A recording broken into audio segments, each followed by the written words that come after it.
México ha sido escenario de múltiples hallazgos de fosas clandestinas, evidenciando la persistencia de la violencia vinculada al crimen organizado y los desafíos que enfrenta el gobierno en materia de seguridad y justicia.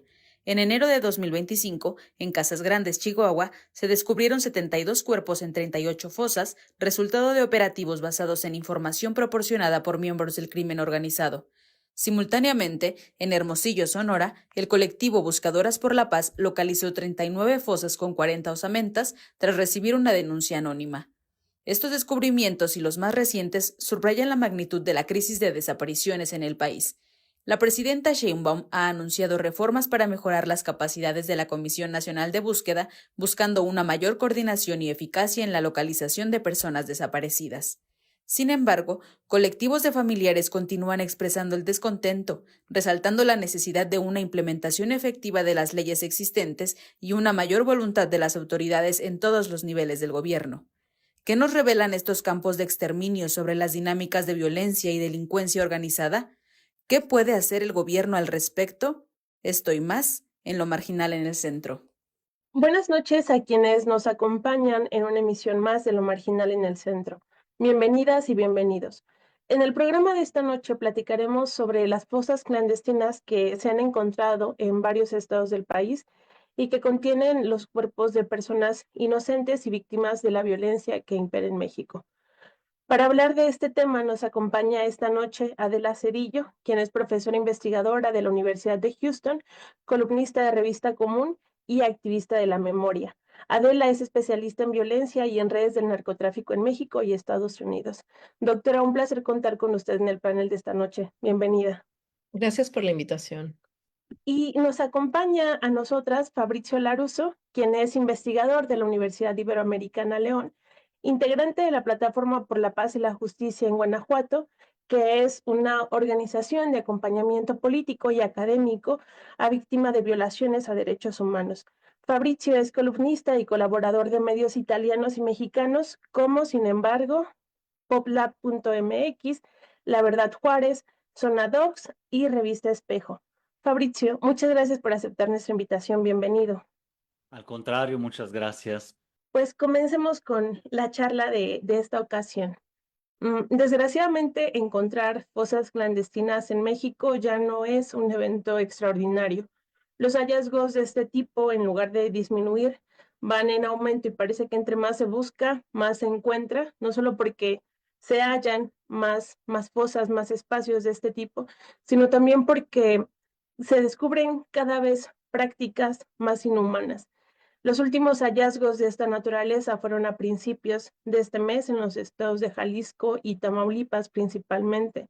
El rancho Izaguirre en Teuchitlán, Jalisco, en donde se hallaron por lo menos 3 fosas que contenían restos humanos, y en Reynosa, Tamaulipas, donde se encontraron aproximadamente 14 fosas clandestinas. Y en ese sentido, Fabrizio, quisiera comenzar a abrir el panel de charla contigo preguntándote qué sabemos de las víctimas que se encontraron en estas fosas clandestinas, cuáles son los grupos etarios, si es que se tiene alguna información al respecto, a qué género y a qué sexo pertenecen, etcétera, etcétera. Bueno, primero destacar que están en curso las investigaciones por parte de autoridades. Bueno, primero fueron las estatales, ahora aparece también las federales. Es posible que incluso la FGR atraiga el caso esta semana de manera formal, pero ya está trabajando en el sitio y que entonces lo que conocemos viene de testimonios de las personas buscadoras que acudieron al lugar, de los colectivos. También, claro, salieron fotografías de fotógrafos que acompañaron esa búsqueda del 4 o 5 de marzo pasado y de testimonios que las mismas buscadoras y o periodistas han recolectado en estos días, ¿no? Entonces, estamos a la espera de más evidencias y es complicado entonces contestar con precisión. Lo que se ha encontrado, sin duda, son prendas, zapatos, mochilas, cartas, cuadernos, listas, ¿no? Que pudieron pertenecer tanto a integrantes del propio grupo criminal en algún momento de esta historia, en algún periodo de los últimos meses o años, y no necesariamente inmediatamente antes de la búsqueda, es decir, en este 2025. También eso justamente es lo que se está averiguando, el periodo, ¿no?, temporal de uso para fines criminales de este terreno. Entonces, podemos hablar en general del perfil de las personas desaparecidas en Jalisco, en el país, que en su mayoría se habla de hombres jóvenes, ¿no? Entre los 18 y 30 años en su mayoría, y de mujeres, quizás que numéricamente son menos, es decir, el 25-30% de las personas registradas como desaparecidas en el país, y que sin embargo en su mayoría son menores de edad, es decir, en ese rango de los menores de edad prevalecen las mujeres, lo que habla de un patrón de desaparición y importante para las mujeres, que de hecho se investiga, debería de investigarse de otra manera, ¿no? Entonces, posiblemente, pues personas trabajadoras, enganchadas, personas que son insertadas a la fuerza en el grupo criminal, pudieron haber estado ahí. Hay testimonios que hablan de eso. Sí, sin duda, esta forma, aunque sea muy general, que estamos teniendo de las personas que fueron encontradas, pues nos va arrojando alguna luz, no solamente de a qué grupo se les presta atención para reclutarlos para ciertas actividades, sino también cierta idea del tipo de actividades que se está buscando que se satisfagan con esta gente. Y también, sin duda, doctora Adela, algo que se ha puesto mucha atención es que estos espacios de hallazgo ya no solo son fosas clandestinas, sino que parece que nos están dando pistas de actividades que se realizan también dentro de este tipo de lugares, por lo que creo que es importante preguntar y comentar qué nos revelan estos campos de exterminio sobre las dinámicas de violencia y de delincuencia organizada actualmente en México. Creo que hay una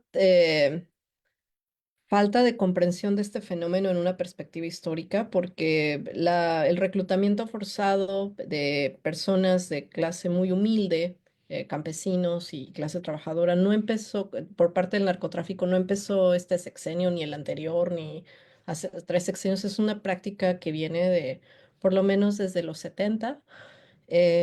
Y este enganchamiento de, sobre todo, originalmente eran comunidades indígenas, ¿no? Por ejemplo, en el caso de la Sierra Madre Occidental, comunidades indígenas de la sierra, indígenas y campesinas.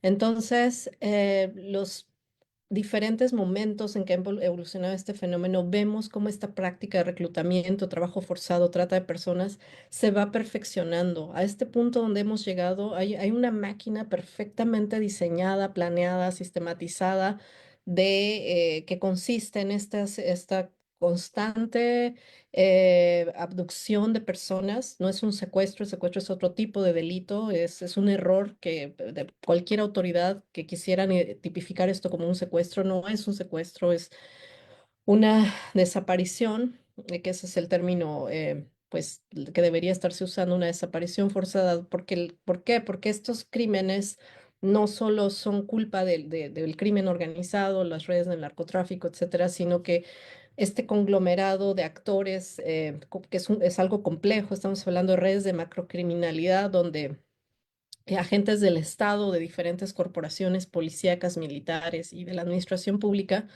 están involucrados, están colaborando con el crimen organizado a través de mecanismos de protección o de venta de protección, de venta de las llamadas plazas, de venta de ruta de drogas. Entonces, esta colusión tan extrema a la que hemos llegado ha permitido el perfeccionamiento de este sistema. O sea, eso hay que enfatizarlo. Y las autoridades, no estoy diciendo que todas están involucradas, que todos son narcos. No, no, no, eso es otra concepción errónea. Lo que estoy diciendo es que este fenómeno no se explica sin la intervención de agentes del Estado, no se explica sin su carácter estructural, sistémico, que ha persistido y ha evolucionado y se ha perfeccionado a través del tiempo, y no se explica sin una profunda indiferencia de esa parte de las autoridades que supuestamente o no están colaborando con el crimen organizado, que dicen estarlo combatiendo, pero que en los hechos pues han sido omisas, han sido negligentes, no han hecho su trabajo a nivel ni judicial, ni investigativo, ni eh, cómo llevar a término realmente la justicia, ¿no? Que es lo que la gente ha estado demandando, no, no, no ahorita, no ayer, no anteayer, desde hace décadas. Justicia contra la desaparición forzada es un delito con una tasa de impunidad del 100%. Sí, sí, sin duda estos elementos que nos ayudan como a llenar de concreción un evento, una serie de eventos que acompañan nuestra cotidianeidad, pero que se ven, que parecen como muy lejanos y que parece que no se puede hacer nada, sin duda. Repito, estos elementos pues son muy útiles para darnos una idea de con qué nos estamos enfrentando y también pues pensando en que la situación tampoco se puede, bueno, algo curioso que acompaña estos hallazgos es que quien los descubre siempre es la ciudadanía, ¿no? La tendencia es que los descubra la ciudadanía, los colectivos de los que ya nos hablaba Fabrizio, conformados por personas que han sufrido en carne propia las consecuencias de las desapariciones forzadas y del crimen organizado. Y surge otra pregunta también difícil, pero que hay que hablar, creo, que tiene que ver con la normalización de esta situación.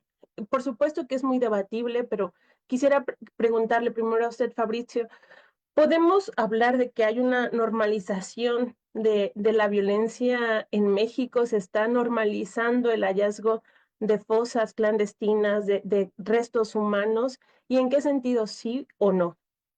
Sí, bueno, también no es un fenómeno nuevo. Lamentablemente hablamos de la normalización de la violencia desde hace décadas y sobre todo al menos unos 15, 20 años de manera ya sostenida, como una sociedad que se va poco a poco anestesiando frente a los efectos, la visión incluso cotidiana de actos violentos que luego permean en un nivel micro también, intrafamiliar, escolar, la violencia escolar, por ejemplo, y en grupos, y en el nivel macro, por así decirlo, ¿no?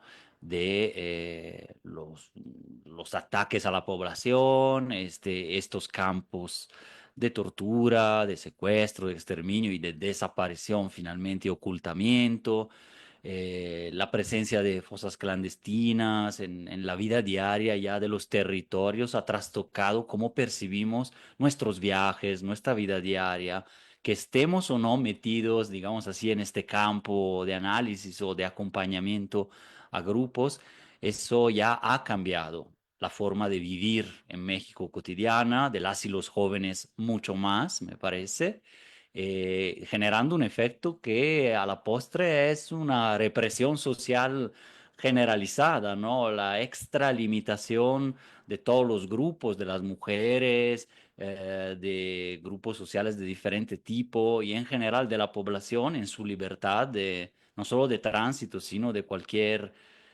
proyecto de vida casi casi, ¿no? Y sobre todo, claro, que eso impacta 10 veces más en la población más vulnerable, en buena parte también más expuesta, perdón, a la propia desaparición forzada, a la vejación de la autoridad, que a lo mejor no tiene como desenlace la propia desaparición, pero en los barrios, en las rancherías, sobre todo se vive esa violencia estructural, ¿no? De la pobreza y la desigualdad que aunque se hable mucho del tema, sí nos hemos acostumbrado y la atribuimos casi que a la culpa personal cuando es algo sistémico, por un lado, pero también se han acostumbrado a otras formas de violencia en la relación con la autoridad, ¿no? Que es muy diferente de la que tienen grupos, a lo mejor clase medieros o de la ciudad, Ciudad de México o Monterrey o Guadalajara, respecto de realidades que vemos aquí también fuera de la ciudad de León, por ejemplo, ¿no? Entonces sí, creo que finalmente se ha ido normalizando, a pesar de que sí hay resistencias a eso, de grupos tanto de periodistas, de la academia y de la sociedad sobre todo, ¿no? Que evidencian cómo el rancho, ese lugar en Teochitlán, ¿no? En realidad no puede ser normal, etcétera, y casi ni nos importa exactamente cuántas personas estuvieron ahí. Es el hecho mismo de que hay muchos espacios así de excepción, de violencia extrema, de atrocidades que se han tolerado. Entonces, sea cual fuera ahora la realidad concreta, pues es muy importante visibilizarla y enmarcar el debate, yo creo que en los términos que estamos tratando de hacer aquí o en otros espacios y no partidizarlo como se ha hecho mucho, ¿no? Sí, sin duda, pues se trata de cuestiones que hay que discutir, que hay que tratar de conocer en su forma, pues, más objetiva posible. Y porque no solamente nos enfrentamos en esta situación de violencia, a este tipo de hallazgos, sino que también, pues, recientemente, a principios del año, tuvimos, por ejemplo, la situación en Sinaloa, en donde poco se ha retomado el caso y por supuesto que esa forma de vida se ha convertido en la cotidianeidad, no solamente de Sinaloa, sino de muchos lugares. Y en ese sentido, creo, Adela, que también es importante, o por lo menos me gustaría saber qué piensa usted acerca de si se ha normalizado la violencia, por qué podríamos hablar de una normalización y en todo caso también por las consecuencias que esta nueva cotidianeidad pues tiene dentro de nuestras relaciones sociales. Sí, bueno, el tema de la violencia en México pues es muy complejo. México, bueno, yo soy historiadora, no estudio historia de México contemporáneo, pero para mis clases pues tengo que explicar toda la historia de México desde el día uno. Y a mí algo que me impacta mucho de la historia de México es la violencia tan generalizada, ¿no? Sobre todo en el medio rural, que justamente hay el estereotipo contrario, ¿no? Que la vida rural es pacífica y que los campesinos casi que son pacíficos por naturaleza, ¿no? Cuando uno estudia la historia ya es local, ¿no? La violencia de los cacicazgos regionales históricamente, pues ha sido bastante brutal, las guardias blancas, los pistoleros. Entonces hay muchos fenómenos de violencia rural que bueno, obviamente tienen sus máximas expresiones en estos grandes estallidos como la Revolución Mexicana, la Guerra Cristera, que bueno, obedecen a diferentes causas, pero siempre la base, el trasfondo siempre es esta violencia rural sistemática. Y por otro lado es cuando esta violencia llega a las ciudades, que la gente empieza a decir, como a sorprenderse de que la gente en la ciudad también pueda ser alcanzada por esta violencia, ¿no? Y creo que con la guerra contra el narco, esta guerra que empezó, insisto, no ahorita con Felipe Calderón, es una guerra que viene de los setentas con las campañas antidrogas, que son auténticas guerras contra la población de las zonas cultivadoras de droga. Esta violencia, pues, mientras estaba en el campo contenida, no era noticia. Las cosas que yo estudio la década de los setentas me impresionan muchísimo el nivel tan extremo de crueldad, de sevicia del ejército, de las policías contra la población civil. Y por supuesto que esto, en lugar de quedarse contenido en Sinaloa, por ejemplo, que es un estado emblemático donde empiezan estas prácticas, se expande como un cáncer al resto del país. Entonces, lo que estamos viendo ahorita, pues, es producto de décadas de negligencia, de décadas de pensar que la violencia solo es algo que le pasa a la gente mala, a los narcos, a los campesinos, pero que no le iba a alcanzar a la gente en las ciudades, a la clase media, a la clase alta, ¿no? Es ahora que estamos tan rebasados por la violencia cuando empezamos a sorprendernos o a sorprendernos de su normalización, porque pues, ya son muchos años de vivir en estas condiciones, pues, esquizofrénicas, porque por un lado estamos en un estado de derecho con autoridades democráticamente electas. Por otro lado, estamos en un estado de excepción donde en muchas partes del país quien tiene la última palabra es el crimen organizado, coludido con las fuerzas a las que corrompen, ya sea el ejército, la policía, etcétera, diferentes corporaciones. Entonces, es como vivir a caballo entre dos mundos, ¿no? En qué mundo realmente estamos viviendo, ¿no? Si por un lado tenemos que obedecer las leyes del Estado de Derecho, por otro lado estamos a merced de criminales increíblemente desalmados, deshumanizados, que no tienen ningún respeto por la vida, estamos en un régimen necropolítico, ¿no? Entonces creo que esa confusión tan profunda, eso nos genera una disonancia cognitiva, porque realmente no sabemos en qué orden nos estamos moviendo. Entonces, más que hablar de normalización de la violencia, yo hablaría como de justo de esa disonancia cognitiva entre la normalización de un régimen necropolítico en el que es como en el que estamos y sentir que sí estamos en un orden democrático. Creo que el abismo entre uno y otro, bueno, ni siquiera es un abismo, es como cada vez se va estrechando la separación. Creo que es lo que hace que este tema sea tan complejo, ¿no? Sí, sin duda. Y es curioso porque, pues por un lado, tú o de algún modo sabemos que podemos recurrir si nos pasa algo a la policía, pero por otro lado, sabemos que la policía no va a hacer absolutamente nada y que en algunas zonas, pues es precisamente con la venia de la policía que se dan los casos de violencia y de violación a la ley que suceden. Y esto lo podemos ver en muchos aspectos de nuestra vida cotidiana. Creo que eso que menciona Adela es muy interesante para pensarlo y justamente pues para tratar de comprender realmente, objetivamente, qué está sucediendo en México, cómo entenderlo, de dónde surge, etcétera, etcétera. Y para ir finalizando pues esta charla que sin duda en 30 minutos no podemos abordar todas las implicaciones que tiene, ni todas sus raíces, ni su desarrollo, pero quisiera preguntar en todo caso por el papel que ha desempeñado actualmente la Guardia Nacional desde su creación, el Ejército. Un poco ya hablaba la doctora Adela acerca de el desarrollo o la relación que han tenido las Fuerzas Armadas con las poblaciones, pero ahorita estamos viendo pues otra forma, digamos, porque quienes están actuando para tratar de poner estos temas sobre la mesa, pues son organizaciones civiles. Y en ese sentido surge la gran pregunta de dónde se encuentra el Estado, qué papel ha desempeñado y, por supuesto, qué tanto se puede hacer desde el gobierno al respecto. Me gustaría empezar con usted, Fabrizio. Sí, es tema complejo, eh, claro, y tiene que ver con el patrón de militarización de la seguridad pública en los países de América Latina en general, también se ha dado en Colombia, en Brasil, desde Estados Unidos, digamos que es algo hasta casi global y últimamente se ve mucho más ahora con esta administración Trump, pero aparte de eso, en México ha tenido su propia línea histórica que no viene del siglo XXI, ¿no? Sino por lo menos el último cuarto, quizás del siglo XX, en donde ya se intersectan la llamada contrainsurgencia durante la llamada Guerra Sucia, digamos así, y el inicio, el principio de la guerra a las drogas, ¿no? Que ya había sido declarada por Nixon en el 71 desde Estados Unidos y empezaba a ser una práctica entre la contrainsurgencia militar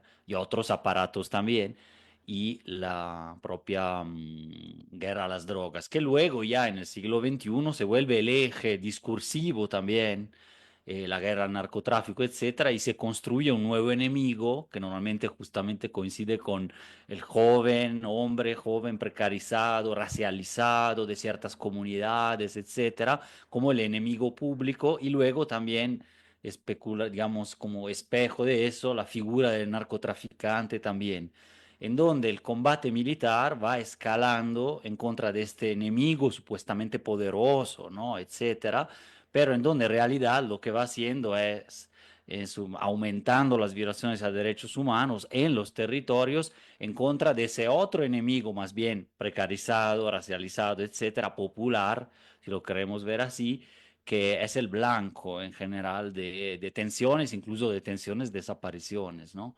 Teniendo en mente casos muy, muy concretos que hay aquí, ¿no? Por ejemplo, la desaparición forzada de José Salvador Cárdenas, un chico que fue desaparecido en su rancho, en la moto, etcétera, porque identificable como un sujeto que no generaría problemas al hacerlo, una persona descartable, así por así decirlo, por parte del mismo ejército que luego niega la desaparición forzada. El caso llega hasta hoy y esto ameritó la primera disculpa pública del ejército aquí justamente en Guanajuato capital por desaparición forzada, ¿no? Solamente es un caso en el mundo rural, inicialmente los vieron en toda esa comunidad como algo positivo en un primer momento, luego la presencia militar en la seguridad duró poco porque entendieron inmediatamente que eso iba a romper los lazos comunitarios entre las diferentes rancherías y comunidades y iba a acarrear problemas de inseguridad, pero debido a otros equilibrios que se generan, tanto en el submundo, en el área gris criminal, como en la propia comunidad y por la presencia militar que directamente incluso ha desaparecido personas. Ese es un pequeño ejemplo que tenemos aquí muy claro. Justo este año culminó ese proceso de la disculpa pública y entonces lo menciono solo como emblemático de una realidad más compleja que hemos visto en todos los territorios, ¿no? Sí, también en este mismo sentido, pues las noticias acerca de cómo la presencia del ejército, las acciones militares del ejército en zonas civiles, pues ha desencadenado precisamente en el fallecimiento de personas civiles que estaban, pues, digamos, allí y que no estaban haciendo absolutamente ninguna falta legal. Y pues para terminar, quisiera preguntarle lo mismo, Adela, sé que es una pregunta pues muy difícil, pero ¿qué papel ha desempeñado actualmente el Ejército, la Guardia Nacional y qué tanto puede hacer el gobierno al respecto? Sí, bueno, nos vendieron la Guardia Nacional como pues la gran solución al problema de la inseguridad, pero realmente pues la crisis continuó. Hay como un gran optimismo de la gente de la 4T respecto a la reducción de los índices de criminalidad y se lo atribuyen a la Guardia Nacional, ¿no? Pero por otro lado vemos estos macrocrímenes, estas atrocidades, ¿no? Que no son cosas que puedan pasar en un estado de derecho normal, en una situación de normalidad, ¿no? Estos son hechos propios de un estado de excepción, donde cómo es posible con la tecnología de la que disponemos ahora, de la tecnología de la que dispone el Estado, ¿no? Para el espionaje, el seguimiento, la persecución del crimen, etcétera, que pueda haber 124.000 personas desaparecidas, que después de un sexenio de Guardia Nacional pueda haber casos como el de el Rancho Izaguirre, ¿no? En Teuchitlán, a mí me parece inconcebible, algo ahí definitivamente no está funcionando.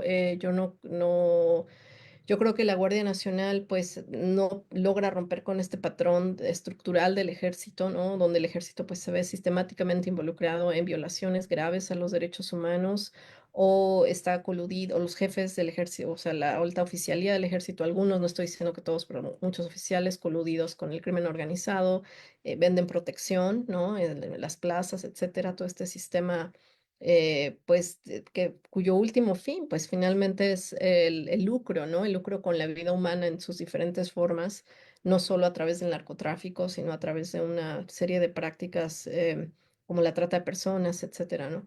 Entonces, pues yo sí pienso que la Guardia Nacional que estuvo ahí ya previamente en Teochitlán y pues cómo es que no logran desmantelar este rancho que estuvo activo por 12 años, ¿no? Que bueno, la Guardia Nacional ya le tocaría la última parte, ¿no?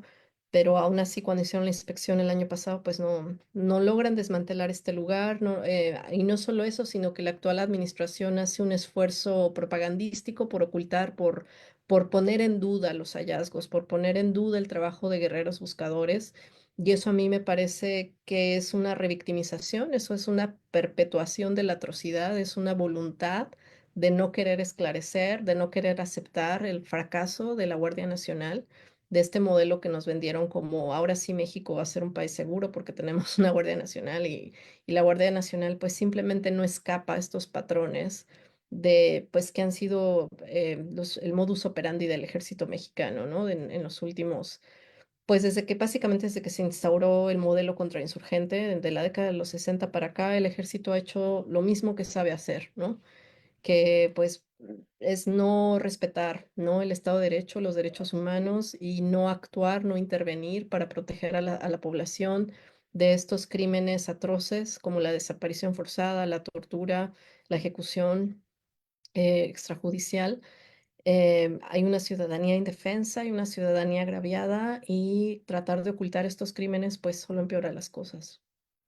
Me parece que los elementos que aportan tanto Adela como Fabricio, por supuesto que pues sí nos ayudan a, sobre todo a darnos cuenta de que la situación de violencia que en la que vivimos, los resultados que han arrojado las búsquedas de las personas buscadoras, los restos hallados humanos por la sociedad civil, la cantidad de personas desaparecidas, por supuesto que nos están indicando no solo que hay algo mal, que de algún modo el Estado de Derecho en México tiende más bien al fracaso que a, pues al éxito, pero también creo que aportaron elementos muy importantes, sobre todo respecto a la violencia como un elemento estructural y no de culpa individual, que no es culpa de las personas como personas, como individuos, incluso si forman parte del entramado de las redes de macrocriminalidad, sino que responde pues a una práctica pues histórica, vieja y que pues sin duda se necesitan medidas más radicales que vayan más a la raíz para que podamos salir de esta situación de nuestro país. Agradezco mucho a Adela, agradezco mucho a Fabricio por acompañarnos, por aceptar nuestra invitación y agradezco a quien estuvo acompañándonos en esta emisión de Lo Marginal en el Centro. Que tengan muy buenas noches.